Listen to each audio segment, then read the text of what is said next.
नमस्कार, मी संकेत देशपांडे. स्वागत आहे तुमचं टॉप न्यूज मराठी चॅनलमध्ये. राज्यात 29 महानगरपालिका निवडणुकांचा धुरळा उडलाय.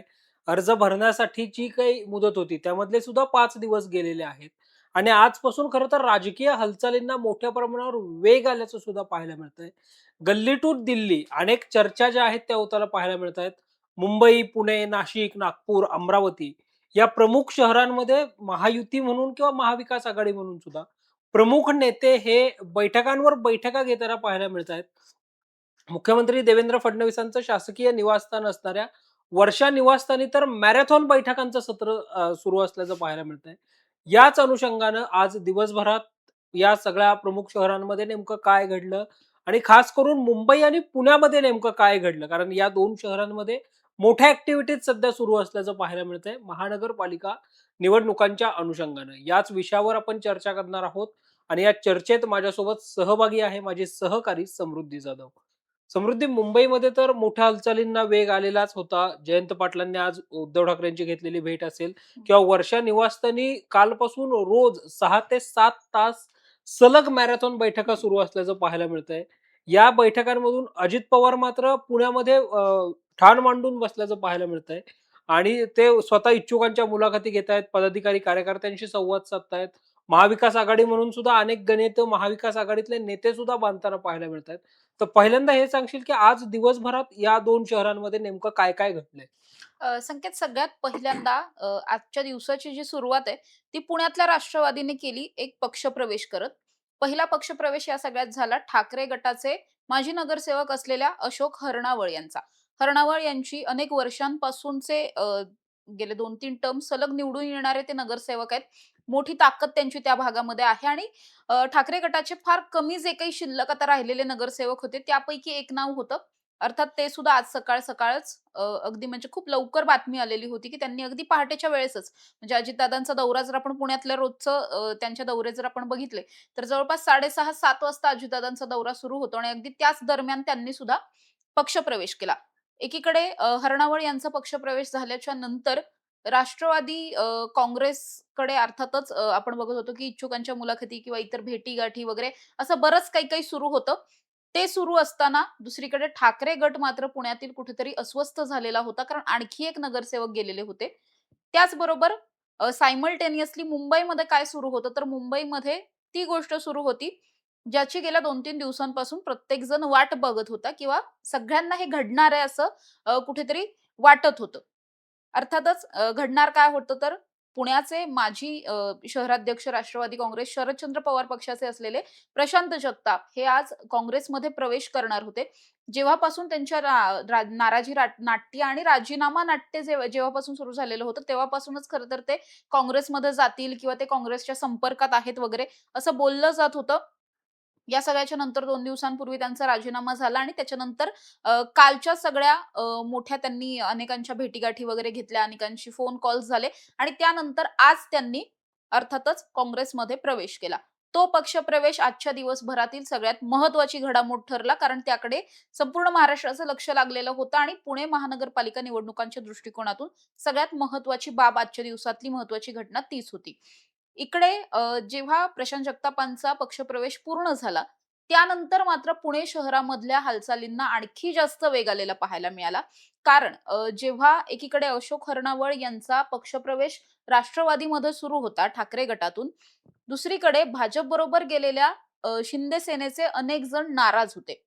नाराज पदाधिकाऱ्यांनी मिळून नीलम गोरेंच्या घराबाहेर एक आंदोलन केलेलं पाहायला मिळालं. या आंदोलनामध्ये नीलम गोरेंवरती सुद्धा टीका झाल्या, पक्षावरती टीका झाल्या आणि असं म्हटलं जात होतं, की ही सगळी जी काही तिकीटं आहेत, ती तिकीटं मॅनेज आहेत.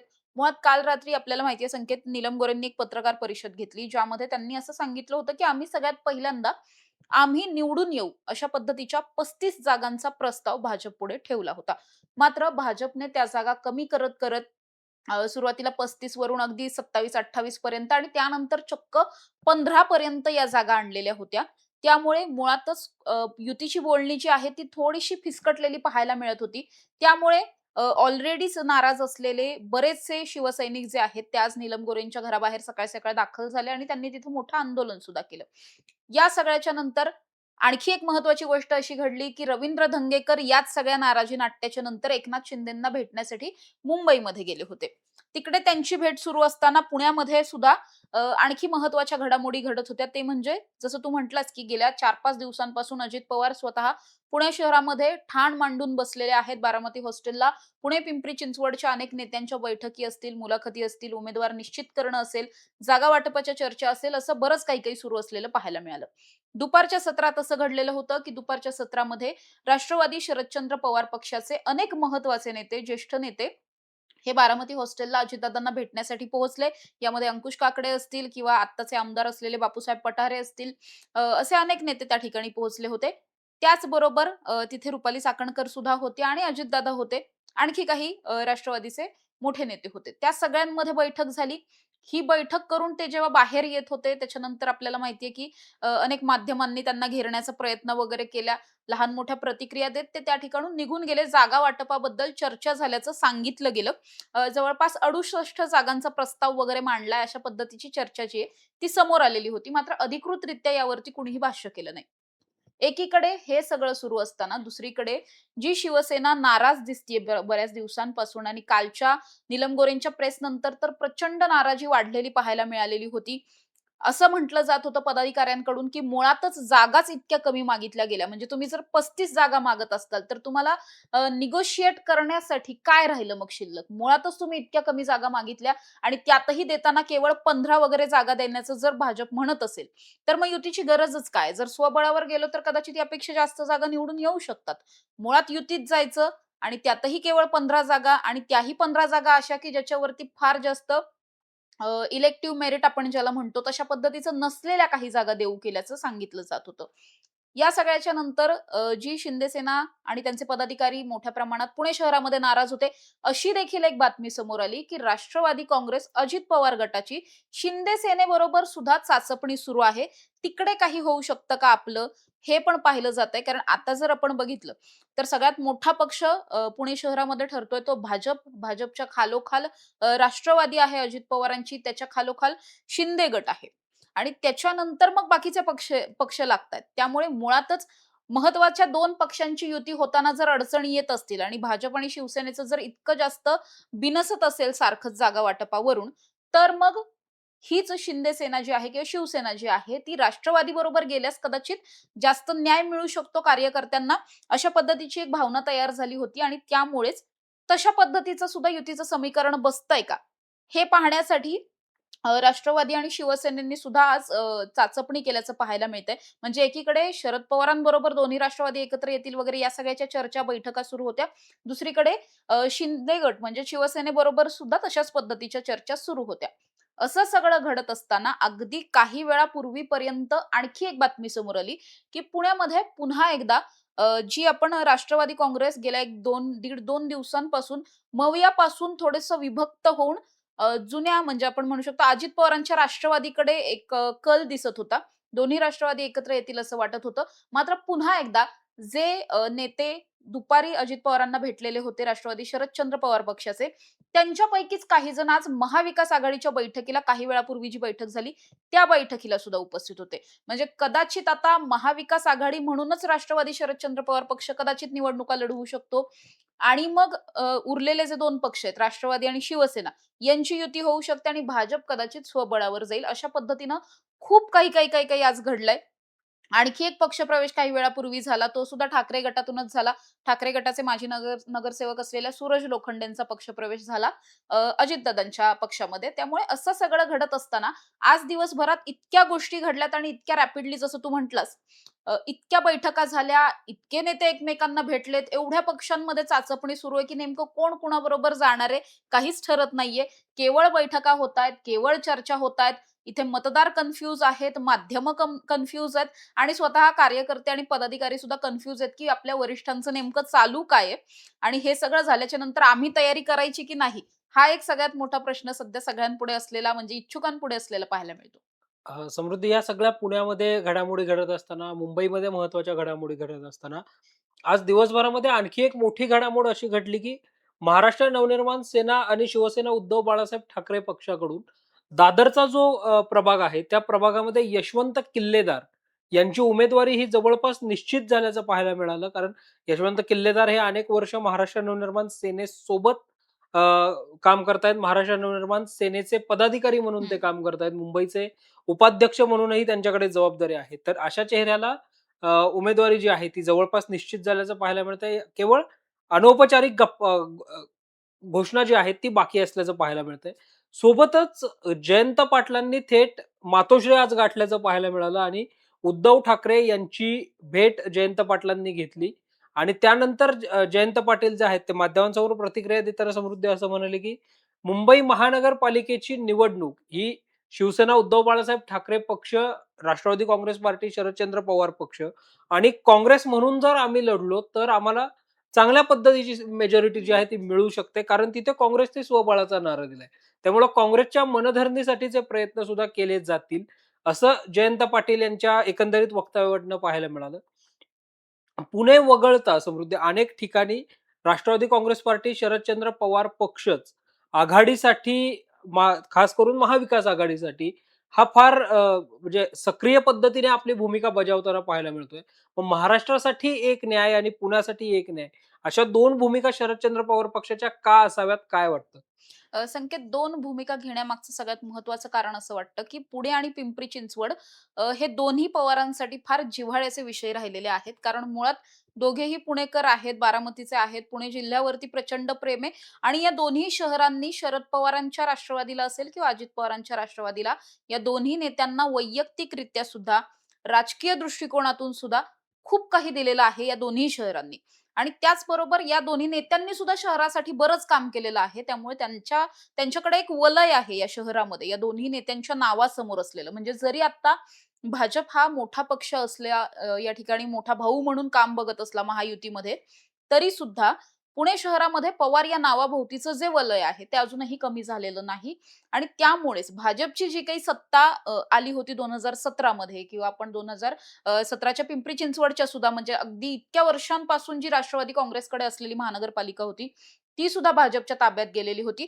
त्यामुळे कुठेतरी दोन्ही पवारांना एकत्र येऊन काहीही करून ही इथल्या दोन्ही महानगरपालिका मिळवायच्या. हे कुठेतरी एक टार्गेट डोक्यात आहे कदाचित असं वाटतं. कारण अगदी मुंबई महानगरपालिकेचं जर सांगायला गेलं तर तिथली गणितं फार वेगळी आहेत. तिथे जसं पुणे शहरामध्ये पवार नावाची ताकद आहे तसं तिथे ठाकरे नावाची ताकद आहे आणि आता दोन्ही ठाकरे एकत्र आल्यामुळे आणखी जास्त जड जाणार आहे भाजपला असेल किंवा राष्ट्रवादीला असेल. सगळ्यांना हे सगळं जास्त जड जाऊ शकतं. त्यामुळे तिथे फार जास्त प्रयत्न करण्यापेक्षा तिथे जर युती होत असेल कुणाबरोबर तरी, म्हणजे आघाडीत जाता येत असेल, तर तसं आपण करूयात. तिथे फार जास्त रिस्क घ्यायला नको. मात्र ही जी 2 शहरं आहेत पुणे आणि पिंपरी चिंचवड, इथे एक विशेष प्रेम आहे, कार्यकर्त्यांचा मोठा संच आहे आणि कामं सुद्धा केलेली आहेत. म्हणजे असंच नाही की केवळ केवळ अशीच मतं मागितली जातायत वगैरे आश्वासनांच्या जोरावरती. मात्र दोन्ही नेत्यांनी, त्यांच्या पक्षांनी, त्यांच्या कार्यकर्त्यांनी कामं केलेली आहेत. त्यामुळे त्या कामाच्या जोरावर कदाचित आपल्याला पुणे आणि पिंपरी चिंचवडची महानगरपालिका पुन्हा मिळवता येऊ शकते. असं वाटत असल्यामुळेच कदाचित राष्ट्रवादीची इथली भूमिका वेगळी आणि राज्याची भूमिका वेगळी आहे. म्हणजे अगदी दोन्ही राष्ट्रवादींची मी तर म्हणते. तशा पद्धतीने पाहायला मिळतंय. म्हणजे अगदी आपण जर बघितलं तर राष्ट्रवादी, अजित पवार गट आणि शिवसेना ही युती आज नवीनच हे एक समीकरण आज पाहायला मिळालं. कारण अशी चर्चा आत्तापर्यंत कधीच झालेली नव्हती. ही चर्चा आज अचानक दुपारपासून म्हणजे अगदी सायंकाळपासून अचानकपणे सुरू झालेली पाहायला मिळते. अर्थात या चर्चेचा स्रोत कोण आहे वगैरे हे माहीत नाहीये. कुठल्या सूत्रांची ही माहिती आहे हे देखील माहीत नाही. मात्र जर एक सगळ्यात नंबर 1 चा पक्ष असलेला पक्ष जर इतर पक्षांवरती जागा वाटपाच्या बाबतीत दबाव टाकत असेल किंवा अन्याय करत असेल, तर मग जे 2 आणि 3 नंबरचे पक्ष आहेत, ते एकत्र आले तर 1 नंबरच्या पक्षाला पराभूत व्हावं लागेल, करू शकतात. अशा पद्धतीची एक स्ट्रॅटेजी प्लॅन करून कदाचित त्या दृष्टिकोनातून सुद्धा अजित पवार आणि या सगळ्यामध्ये ते स्वतः सुद्धा चाचपणी करत असलेले पाहायला मिळतात. राष्ट्रवादी शरदचंद्र पवार पक्षाचं जर सांगायला गेलं, तर मुळात त्यांना राष्ट्रवादी अजित पवार गटाबरोबर जाण्याची प्रचंड इच्छा आहे. कारण वेळोवेळी यांच्याकडून तिकडे ऑफर्स गेलेले आहेत आणि अगदीच खूप चांगल्या पद्धतीने बैठका वगैरे झालेल्या आहेत. म्हणजे अगदी आपण इथल्या बैठकांचा आपण वारंवार बोलतोय गेल्या काही दिवसांमध्ये, की दोन्ही गटाचे नेते भेटतायत, समन्वय बैठका होतायत, समन्वय समिती नेमली गेली वगैरे हे सगळं आपण बोलतोय. मात्र काल रात्री जेव्हा रोहित पवारांना याविषयी विचारलेलं होतं, रोहित पवार काल रात्री उशिरा रोहित पवार आणि अमोल कोल्हे दोघे सुद्धा अजित पवारांच्या जिजाई बंगल्यावर गेलेले होते. पुणे शहरामध्ये असलेला जो बंगला आहे त्या ठिकाणी. मात्र त्यानंतर रोहित पवारांनी आपण तिथे नव्हतो असं म्हणत ती भेट जी आहे ती नाकारली. खरं तर काही कॅमेऱ्यांमध्ये ते कैद झालेले होते काही माध्यमांच्या. तरी सुद्धा त्यांनी ही भेट का नाकारली हे मुळात कळलेलं नाही. माझी केवळ गाडी तिथे होती, मी तिथे नव्हतो अशा पद्धतीने त्यांनी उत्तरं दिली. आणि त्यावेळी त्यांनी आणखी एक प्रश्नाचं उत्तर देताना ते असं म्हटलेले होते, की आमच्या भेटी होतात वगैरे याच्यावर तुम्ही बातम्या करताय. आमची भेट जी आहे ती साहेबांच्या वाढदिवसाच्या दिवशी सुद्धा आम्ही भेटलो होतो. जय पवारांच्या लग्नातही आम्ही भेटलेलो होतो. त्यामुळे आमच्या भेटीगाठी कौटुंबिक पातळीवर होत असतात.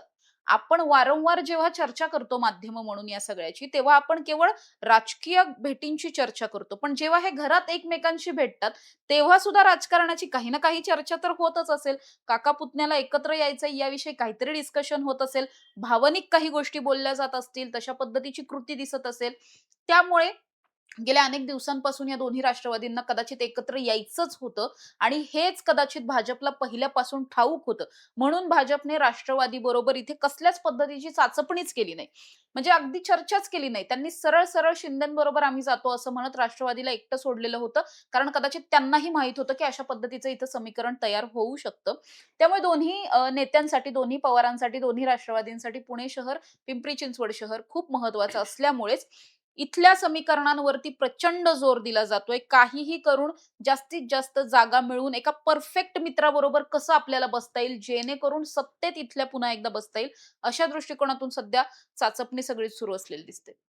समृद्धी आज ज्यावेळी शरद पवारांच्या राष्ट्रवादीचे नेते अजित पवारांना भेटायला गेले आणि त्यानंतर बाहेर येऊन जी पत्रकार परिषद घेतली, त्या पत्रकार परिषदेमध्ये अंकुश काकडेंनी एक विधान असं केलं, की काँग्रेसनी ऐन वेळेला भूमिका बदलल्यामुळं पूर्ण सिनेरिओ जो आहे तो चेंज झाला. म्हणजे नेमकी काँग्रेसही या तिन्ही आघाडी म्हणजे काँग्रेस सुरुवातीला दोन्ही राष्ट्रवादींना एकत्र घेण्यासाठी इच्छुक होती का? मग काँग्रेसला वरिष्ठ पातळीवरच्या कुठल्या नेत्यांनी सांगितल्यानंतर मग काँग्रेसची ती भूमिका बदलली का? असे सगळे प्रश्न पुन्हा या सगळ्याच्या निमित्तानं उपस्थित होताना पाहायला मिळत आहेत. मात्र जसं राष्ट्रवादी काँग्रेस पार्टी, शरदचंद्र पवार पक्षाच्या 2 भूमिका आपल्याला पाहायला मिळत आहेत. तशा काहीशा 2 भूमिका या काँग्रेस पक्षाच्या सुद्धा पाहायला मिळत आहेत. कारण मुंबई महानगरपालिकेसाठी काँग्रेस पक्षाकडनं अ, थेट एक प्रकारे थेट जाहीर करण्यात आलेलं होतं. काँग्रेसचे महाराष्ट्र प्रभारी रमेश चेन्नीथला असतील किंवा मुंबई काँग्रेसच्या अध्यक्षा खासदार वर्षा गायकवाड असतील, अ, अमीन पटेल असतील, ज्यांच्याकडे या सगळ्याची जबाबदारी आहे काँग्रेस पक्षाकडनं, आणि मुंबईचे अनेक वर्षापासूनचे आमदार आहेत. तर त्यांनी वेळोवेळी ही भूमिका मांडली, की काँग्रेसमध्ये आम्ही स्वबळाची तयारी करतोय, स्वबळाची चाचपणी करतोय आणि सर्वच्या सर्व 227 वॉर्डामध्ये काँग्रेस पक्ष म्हणून आम्ही निवडणुकीच्या रिंगणामध्ये उतरणार आहोत. पुण्यामध्ये मात्र एका बाजूला चर्चा अशी होते, की काँग्रेसकडून अ, अजित पवारांच्या राष्ट्रवादीला 70 जागांचा प्रस्ताव पाठवलेला हं. होता. नंतर अचानक एक बातमी येते, की नाही जर 2 राष्ट्रवादी एकत्र येत असतील तर काँग्रेस स्वबळावर निवडणूक लढेल. त्यामुळे या दोन्ही भूमिकांमुळे कुठेतरी कार्यकर्त्यांमध्ये सुद्धा संभ्रमाचं वातावरण निर्माण होतंय आणि काँग्रेसही कुठे संभ्रमावस्थेमध्ये आहे का? असा प्रश्न जो आहे, तो देखील इथं उपस्थित होतोय. संकेत नक्कीच अगदी आपण जर बघितलं तर काँग्रेस मुंबईसाठी कॉन्फिडंट यासाठी आहे कारण मुंबईमध्ये काँग्रेसची बऱ्यापैकी ताकद आत्ता शिल्लक आहे. नाही असं नाही, अजूनपर्यंत शिल्लक आहे. पुणे शहरात सुद्धा एकेकाळी ही ताकद होती. मात्र ती काँग्रेसला तशा पद्धतीनं टिकवता आली नाही. त्यामुळे आता जी काही पडझड झालेली आहे, म्हणजे अगदी पुण्यातले अनेक पत्रकार बोलताना असं म्हणतात, की पुण्यातलं जे काँग्रेस भवन आहे, ते कधीतरीच उघडलेलं असतं. अदरवाईज बाकी पक्षांची कार्यालये ही ॲटलीस्ट उघडलेली असतात. त्यांचे एखाद 2 कार्यकर्ते तिथे येऊन तरी बसतात. मात्र काँग्रेस भवन सहसा उघडलेलंही नसतं. त्याचे दरवाजे बंद असतात. अनेकदा त्या काँग्रेस भवनात कुणी बसायचं, कुणी नाही बसायचं याच्यावरून सुद्धा काँग्रेसमध्ये वाद होत असतात. त्यामुळे काँग्रेसची पुण्यातली जी काही पडझड झाली आहे इतक्या वर्षांमध्ये, त्यानंतर आपापसातली गटबाजी काँग्रेसमध्ये प्रचंड आहे. पुणे शहरात सुद्धा प्रचंड गटबाजी आहे. त्यातही तरुणांचा गट वेगळा आहे, महिलांचा गट वेगळा आहे, ज्येष्ठांचा गट तो तर अगदीच वेगळा आहे. त्यांची मतं ही सगळ्यांपेक्षा वेगळी आहेत. त्यांची मतं कुणाशीच पटत नाही ज्येष्ठांचं, काँग्रेसमधल्या काही ज्येष्ठांचं, असं आपण म्हणू शकतो. त्यामुळे काँग्रेस पुणे शहरामध्ये जी काही कमकुवत झालेली आहे, पुण्यामध्ये स्वबळावरती लढून काँग्रेसला बळ मिळेल, सत्ता मिळेल, ताकद मिळेल असं अजिबातही वाटत नाही. तशा पद्धतीचे सध्या तरी आपण म्हणू शकतो की परिस्थितीच तशी नाहीये. म्हणजे अगदी टू बी ऑनेस्ट आपण बोलायला गेलो तर नाहीये. आपण आकडेवारीवरती जरी बोलायला गेलो तरी काँग्रेसची तशा पद्धतीची संख्याच त्यांच्याकडे नाहीये, की ती एक मॅजिक फिगर मिळेल आणि ते कदाचित स्वबळावर जातील. त्यामुळे काँग्रेसला मुंबईमध्ये जरी स्वबळाचा कॉन्फिडन्स असेल, तरी तो पुणे शहरात नक्कीच नाहीये. पुण्यामध्ये काँग्रेसला कुणा ना कुणाची साथ ही घ्यावीच लागेल. तशाच दृष्टिकोनातून काँग्रेस पुढे गेलं, तर मग कदाचित सत्तेत येण्याचे चान्सेस आहेत.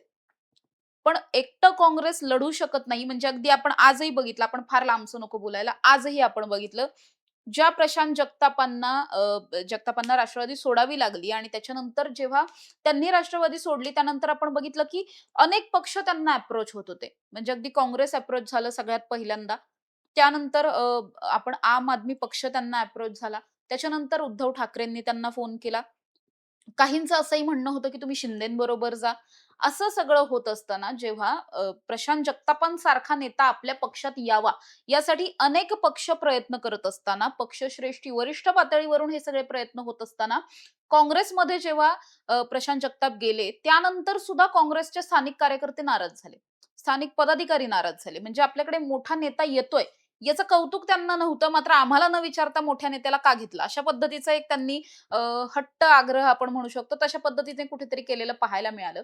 त्यामुळे मुळातच काँग्रेसचं हे जे काही नाराजी नाट्य आहे, काँग्रेस कशाही वरून नाराज होतं पुणे शहरामध्ये आणि प्रत्येक वेळेस आम्हाला विचारलं नाही, आम्हाला सांगितलं नाही, आम्हाला विश्वासात घेतलं नाही, मग यालाच तिकीट का, त्यालाच का नाही वगैरे अशा पद्धतीने खूपदा पुण्यामधलं राजकारण म्हणजे आपण ज्याला म्हणतो ना विकासाचं राजकारण सोडून किंवा बेरजेचं राजकारण ज्याला म्हटलं जातं ना, ते बेरजेचं राजकारण करणं पुणे शहरामधल्या काँग्रेसला किंवा आताच्या पदाधिकाऱ्यांना जमत नाही असं खरं खरं तर म्हणावं लागेल नाईलाज असतो. कारण जर त्यांना तशा पद्धतीने हे बेरजेचं राजकारण करणं जमत असतं, तर प्रशांत जगतापांचं उघड-उघडपणे स्वागत झालेलं असतं. तसं झालेलं नाही आणि त्यामुळेच कुठेतरी काँग्रेस पुणे शहरामध्ये स्वबळावरती जाऊ शकत नाही. तितकी ताकद नाहीये. मुंबईसाठी तितकी ताकद असल्यामुळे कदाचित मुंबई आणि पुण्यासाठी 2 वेगवेगळ्या भूमिका ज्या आहेत त्या काँग्रेसच्याही असलेल्या दिसतात. निश्चितच समृद्धी. पुणे आणि मुंबई बरोबर राज्यामध्ये सुद्धा अनेक महत्त्वाच्या घडामोडी घडल्यात. सोलापूरमध्ये जर आपण बघितलं तर माजी सहकार मंत्री आणि भाजप आमदार सुभाष देशमुख यांनी थेटपणे जिथे भाजप निष्ठावंतांना तिकीट देईल, त्या ठिकाणी आम्ही त्या ठिकाणी पक्षाचा प्रचार करू, अशी थेट हं. भूमिका घेतल्याचं पाहायला मिळालं. जशी पुण्यामध्ये महायुतीमध्ये रस्सीखेच सुरू आहे, तशी छत्रपती संभाजीनगरमध्ये सुद्धा जागा वाटपावरून रस्सीखेच पाहायला मिळते आणि याच पार्श्वभूमीवर अतुल सावे, त्यानंतर चंद्रशेखर बावनकुळे, संजय शिरसाट या सगळ्या प्रमुख नेत्यांची भागवत कराड जे माजी केंद्रीय अर्थ राज्यमंत्री आहेत, या सगळ्या नेत्यांची एक बैठक सुद्धा पार पडल्याचं पाहायला मिळालं. अ, कल्याण डोंबिवलीमध्ये एक श्रीकांत शिंदेचा मेळावा पार पडतोय. त्या ठिकाणी सुद्धा रवींद्र चव्हाण आणि श्रीकांत शिंदे एकत्र येऊन बैठका घेऊन त्या सगळ्याचं नियोजन जे आहे ते करताना पाहायला मिळत आहेत. एकंदरीतच आता केवळ 4 ते 5 दिवस राहिलेले हं. आहेत अर्ज भरण्यासाठी. त्यामुळं हालचालींना जो आहे तो वेग आलाय. जसं आज सचिन अहिरांनी सांगितलं, की कदाचित पुण्यासाठीची पहिली जी महाविकास आघाडीची यादी आहे, ती आम्ही येत्या 2 दिवसामध्येच जाहीर हं. करणार आहोत. त्यामुळे प्रत्येकच पक्षाला 1 ते 2 दिवसामध्ये आपल्या पक्षाची यादी जी आहे ती जाहीर करावी लागणार आहे. कारण 30 तारखेपर्यंतच अर्ज भरायचे आहेत. मग त्या अर्जाची छाननी, मग ते सगळे डॉक्युमेंट्स गोळा करणं, यासाठी उमेदवारांना सुद्धा वेळ जो आहे तो लागणार आहे. काही उमेदवारांनी ऑलरेडी गोळा करून ठेवलेत. हं. मात्र जे काही नवखे चेहरे असतील, भाजप तर या सगळ्या धक्कातंत्रामध्ये एक्सपर्ट आहे. त्यामुळं हं. ऐन वेळेला कोणत्या चेहऱ्याला संधी मिळते, मग ती जुळवाजुळव सगळी कागदपत्रांची करण्यासाठी वेळ लागणार आहे. त्यामुळं 1 ते 2 दिवसामध्येच या याद्या जाहीर होऊन त्या ठिकाणी त्या कार्यकर्त्यापर्यंत एबी फॉर्म पोहोचवणं ही देखील त्या त्या पक्षापर्यंतची कसोटी जी आहे ती असणार आहे. त्यामुळं पाहावं लागणार आहे या 2-3 दिवसामध्ये आणखी काय हालचाली घडतायत आणि प्रमुख पक्ष म्हणून कोण पहिल्यांदा उमेदवारी ची यादी जाहीर करण्यात बाजी मारतं आणि या सगळ्याचे अपडेट्स आम्ही अगदी वेळोवेळी तुमच्यापर्यंत घेऊन येणार आहोत. तोवर पाहत रहा टॉप न्यूज मराठी, आपला महाराष्ट्र, आपली बातमी.